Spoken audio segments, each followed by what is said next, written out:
What is going on, everybody? I have some very exciting news for the channel today. Behind me is a new project bike that we had picked up. Very excited about this project bike. It kind of came out of nowhere for us and it kind of fell into our hands, so we had no choice but to take this project on. Being that I did enjoy building the Rebel, and I also thoroughly enjoyed the V-Star as well, though I did not focus on those on the YouTube channel pretty much at all. They were more TikTok oriented, which I will do with this bike. Behind me is a 1994 Suzuki Katana 600. A lot of mixed reviews on these bikes. They are loved, but at the same time people hate them. They're not great performance bikes. They are fun bikes to ride. They're heavy bikes, but who cares? It's going to be a fun project. So for this project bike, we paid a whopping $250. Now, a non-running bike that is really old, that probably needs a lot of work, $250 still sounds like a lot of money, and I do agree to an extent. This bike, Katanas in general, aren't that expensive of a bike. Usually you can get a running one for $1,200 to $1,500 and a really nice one for under $300. This one in particular is a little bit different than I would say the most ones you're going to see on Facebook Marketplace or anything like that, and the reason for that is its age and its color scheme. So this is a 1994. You don't really find a lot of 1994s or pre-1996 ones sitting around anymore. A lot of them kind of just wasted away. They did have a cult following back in the day, still kind of do, but they've kind of been forgotten because they were in the shadow of their sister bike, the GSXR, which kind of took the limelight. The thing that is exciting about this bike and makes it well worth $250 to me personally is that we picked this bike up from the original owners. Kind of cool being the fact that they've owned it since 1994. It is 2024 right now, which means that this bike is 30 years old. And being 30 years old, it's only got 3,400 miles on it. From original owners, 3,400 miles. They apparently dropped the bike, or something happened where it fell over. I'm not entirely sure. And in that, they ended up taking apart part of the bike, found that there was a fuel leak, and kind of put it away for a while. They ended up having kids, did the whole family thing, and the whole ordeal. Gonna ride it someday. That day never came, and they decided it was time to let it go.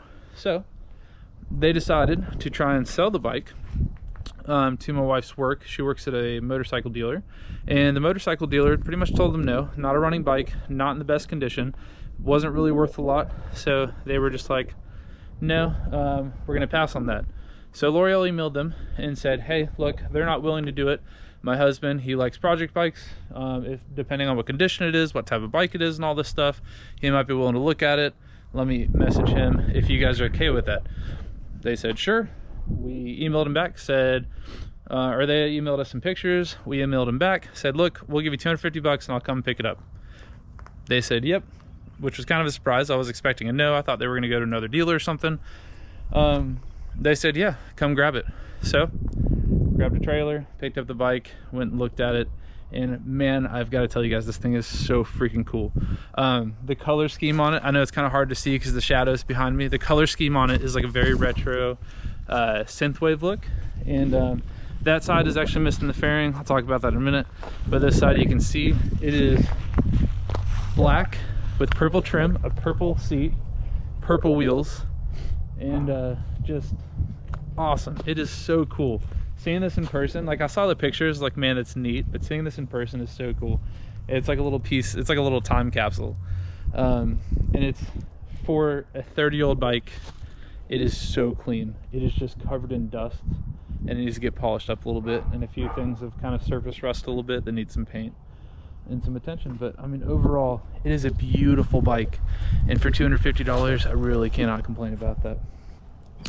That being said, this bike is going to be a lot of work. It hasn't ran in 20 years, that's a really long time for a bike not to run. So we have a lot of work ahead of us on this bike, and the goal is to just kind of take our time with this. My wife really wants to learn how to work on it, which is awesome because this is going to be a great bike to learn on.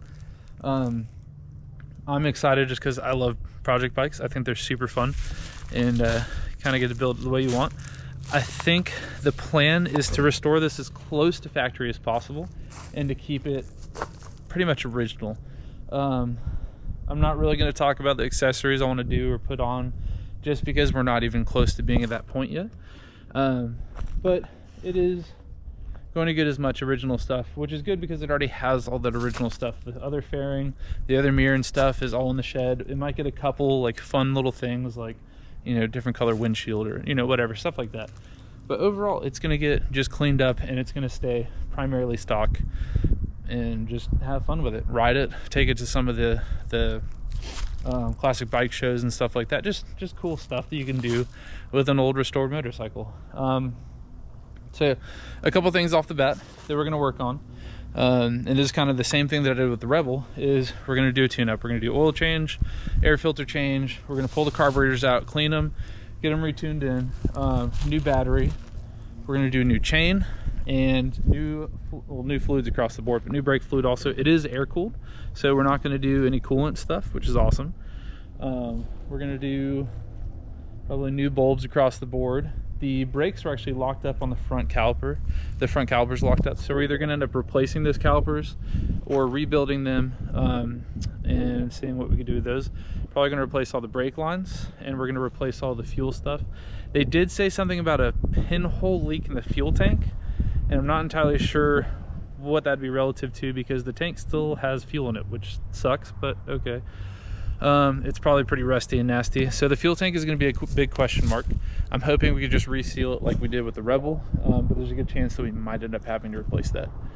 Crossing fingers, we will see. It's 20-year-old gas, though, so probably pretty nasty stuff. So yeah, but we're going to do that. We're going to replace all the fuel stuff, new petcock, new fuel lines, new fuel filter, replace what we have to on the carburetors and rebuild those as needed. Yeah, aside from that, it's, I mean, a really good cleanup.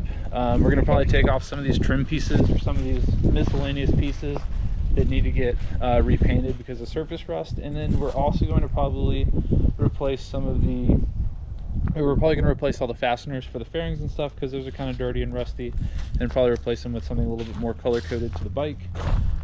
And I think the last few things we might do is replace like all the bulbs in the bike. We might do LED upgrades just so it's more visible, give it a cleaner look, and just kind of see how it goes from there. Not 100% guaranteed on that one. We might keep it just regular bulbs. That is what's going on with this bike. Awesome, super excited, cannot freaking wait to start tearing into this thing. I got the CBR, I don't know if you can see it in the shed right now, but the CBR is getting a new stator, most likely. I'm about to dig into that in about 5 minutes. Once the CBR is done and out of the garage or out of the shed, then this thing's going to go in and start getting torn apart, and we're going to do the initial tune-up stuff, which will be the oil change, spark plugs, air filter, fuel stuff, and see if we can get this thing at least running. Once we get this thing running, I'll be super happy. Once it's running, we'll start getting into the brakes, so that way we can make sure it stops. After the brakes are done, we'll do tires, and we'll kind of just do things here and there from there. So if you guys are excited about seeing this, say something in the comments. Love hearing from you guys. Also, if you want to watch this build and see how it goes, please like and follow this channel. Subscribe, that'd be awesome. You can also check out my TikTok for highlight reels on this. My TikTok is also my YouTube name, which is CBRAR1000RR. Appreciate you guys checking it out, and we'll catch you guys next time.